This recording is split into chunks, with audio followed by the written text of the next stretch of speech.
Hello everyone, আসসালামু আলাইকুম। আজ থেকে প্রায় 1500 বা 2000 কোটি বছর পূর্বে আমাদের আজকের এই মহাবিশ্ব এরকম ছিল না।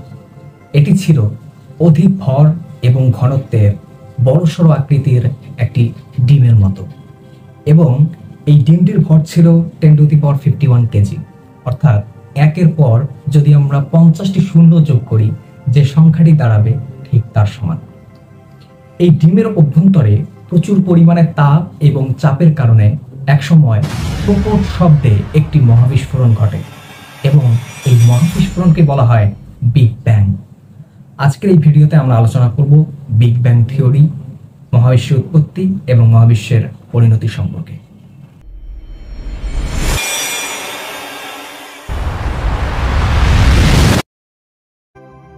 বিগ ব্যাং বা মহাবিশ্বের উৎপত্তি সম্পর্কে কথা বলার পূর্বে কথা বলে নেওয়া যাক মহাবিশ্ব সম্পর্কে। মহাবিশ্ব কি? What is universe? এর উত্তর হলো, আমাদের চারপাশে যা কিছুর অস্তিত্ব আমরা দেখতে পাই সবই মহাবিশ্বের অংশ। আমাদের এই সুন্দর পৃথিবীর মতো সকল গ্রহ, উপগ্রহ, নক্ষত্র, নীহারিকা, ধূমকেতু, গ্যালাক্সি সবকিছুই এই মহাবিশ্বের অন্তর্গত। মহাবিশ্বের সৃষ্টি সম্পর্কিত বিজ্ঞানকে বলা হয় কসমোলজি বা সৃষ্টিতত্ত্ব। এই সৃষ্টিতত্ত্বের অসংখ্য মতবাদের মধ্যে সবথেকে আধুনিক এবং সর্বাপেক্ষা গ্রহণযোগ্য মতবাদ হলো বিগ ব্যাং থিওরি বা মহাবিস্ফোরণ তত্ত্ব।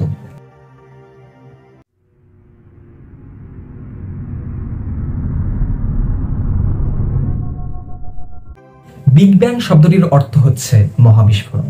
ধারণা করা হয় এই মহাবিস্ফোরণের ফলে সৃষ্টি হয়েছে মহাবিশ্বের, সেই সাথে সৃষ্টি হয়েছে স্থান, কাল, শক্তি এবং পদার্থের।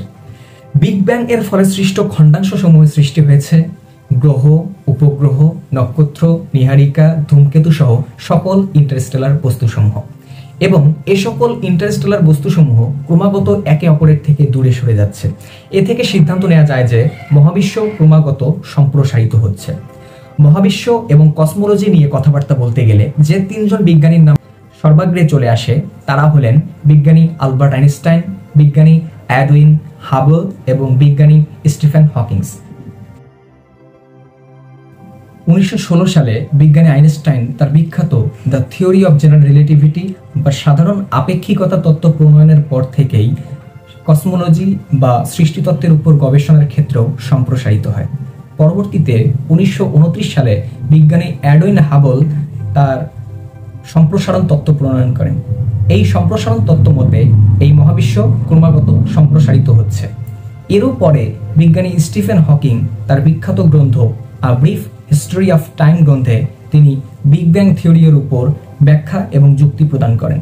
এরপর থেকেই এই বিগ ব্যাং থিওরি বা মহাবিস্ফোরণ তত্ত্বটি সর্বজনগ্রাহ্য এবং সর্বাপেক্ষা গ্রহণযোগ্য একটি মতবাদ হিসেবে স্বীকৃত হয়।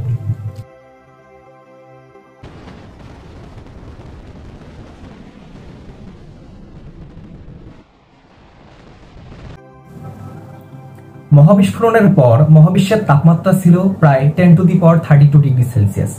এ সময় মহাবিশ্ব পরিপূর্ণ ছিল বিকিরণ, নিউট্রিনো এবং ইলেকট্রন পজিট্রন যুগলে। প্রায় 2 সেকেন্ড পর মহাবিশ্ব এতটা ঠান্ডা হয়ে এলো যে ইলেকট্রন পজিট্রন যুগল আর নতুন করে তৈরি হতে পারল না, বরং ধ্বংসপ্রাপ্ত হয়ে রূপ নিল শক্তিতে। বিস্ফোরণের 3 মিনিটের মাথায় প্রোটন এবং নিউট্রন মিলে হিলিয়াম নিউক্লিয়াস সৃষ্টি করে, এবং মাত্র 10 লক্ষ বছরের মাথায় প্রায় 3000 ডিগ্রি সেলসিয়াসে নেমে আসে তাপমাত্রা। বিশ্ব সৃষ্টির 5 থেকে 7 লক্ষ বছর পর তাপমাত্রা এত কমে গেল যে ইলেকট্রন শক্তি স্তরে আসলো এবং পরমাণু গঠন করে ফেলল। এই পরমাণু দ্বারাই আমাদের মহাবিশ্বের সকল বস্তুকণা গঠিত।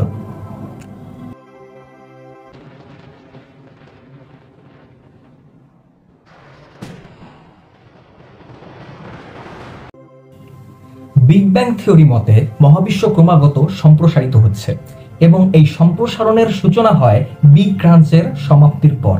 অর্থাৎ বিগ ব্যাং ঘটনার পর নীহারিকাগুলো আবার দূরে সরে না গিয়ে বরং কাছে আসতে থাকে এবং একসময় ধ্বংসপ্রাপ্ত হয়ে ঘনীভূত হবে।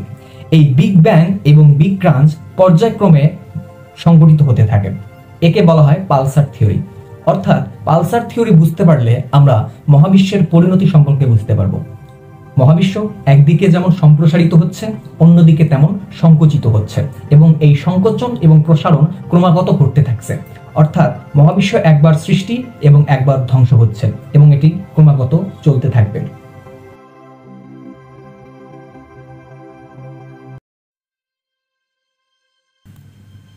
আমরা মানুষ, আমরা বাস করি এই পৃথিবীতে। পৃথিবীর মতো আরো 8টি গ্রহ মিলে আমাদের সৌরজগৎ গঠিত।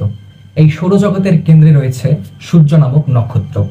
সূর্য পৃথিবী থেকে প্রায় 15 কোটি কিলোমিটার দূরে, এবং সূর্য থেকে পৃথিবীতে আলো আসতে সময় লাগে প্রায় 8 মিনিট 19 সেকেন্ড। এরকম সূর্যের মতো আরো হাজারো লক্ষ কোটি নক্ষত্র মিলে গঠিত হয় এক একটি গ্যালাক্সি। এরকম অসংখ্য গ্যালাক্সি রয়েছে আমাদের এই মহাবিশ্বে। সেই তুলনায় হিসেব করলে দেখা যায় আমরা মানুষ অতি ক্ষুদ্র, অতি সামান্য, অতি তুচ্ছ। তাই আমাদের উচিত হবে আমাদের নিজেদের দম্ভকে সবসময় প্রশমিত রাখা এবং সবসময় স্বাভাবিকভাবে, সাধারণভাবে, সাবলীলভাবে চলাফেরা করা। এরকম আরো অসংখ্য ভিডিও আমাদের পেজে আপলোড করা হবে। আপনারা যদি এরকম ভিডিওগুলো পছন্দ করেন তাহলে আমাদের সাথেই থাকুন। ধন্যবাদ সবাইকে।